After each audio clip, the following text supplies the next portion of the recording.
Merci au courage d'être venu. J'espère que ceux qui sont là ne seront pas déçus.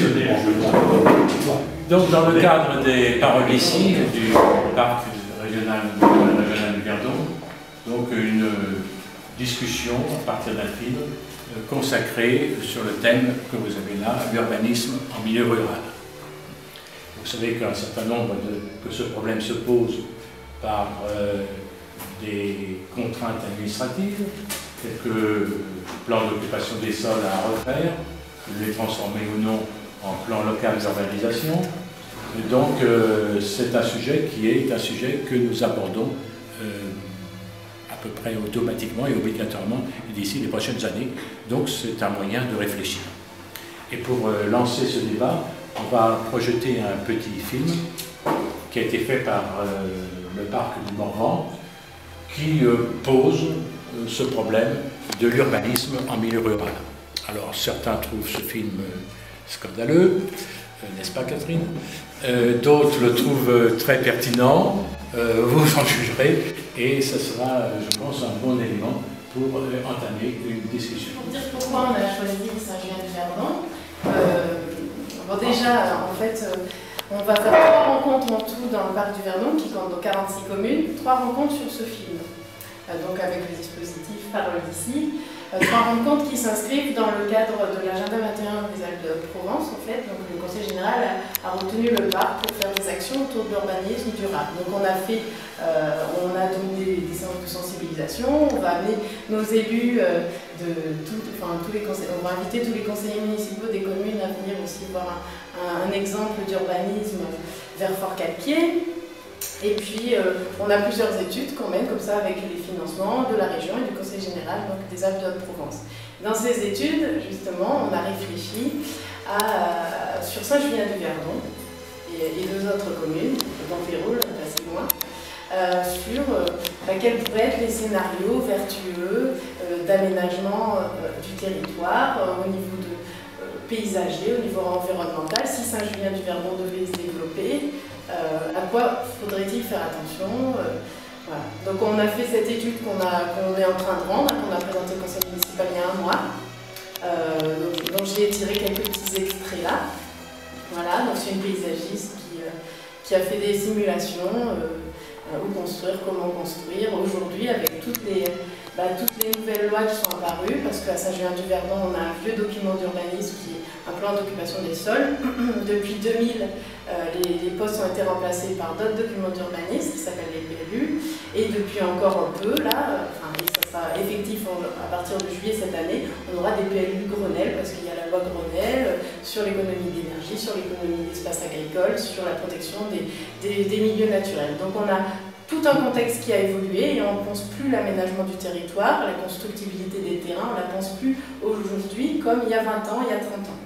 Donc la commune de Saint-Julien-du-Verdon envisage de passer en PLU.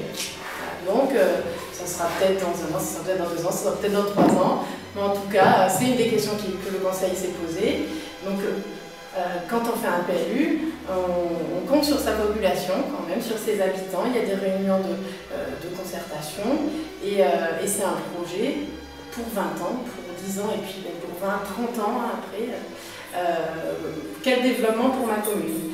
Donc c'est vrai que souvent dans ces réunions, on a peu de monde, on a 3 à 5 personnes qui sont là pour voir si leur terrain est constructible, pour voir s'ils ont des voisins à côté de chez eux.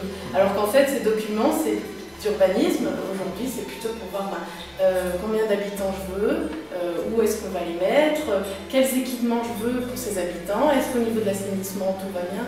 Et donc c'est vraiment des projets où les habitants ont intérêt à participer. C'est pour ça que nous on s'est dit que venir présenter ce film à Saint-Julien-du-Verdon, où il y a une réflexion qui va s'amorcer, c'était déjà commencer à montrer aux habitants de Saint-Julien, mais aux habitants des autres communes, parce qu'on a aussi beaucoup de communes autour des documents d'urbanisme anciens et qui vont être renouvelés bientôt.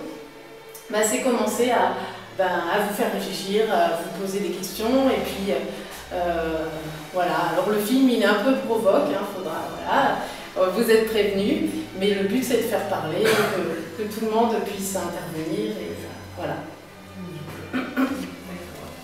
Alors avant de passer au film, ça sera pas long, je vais vous lire un petit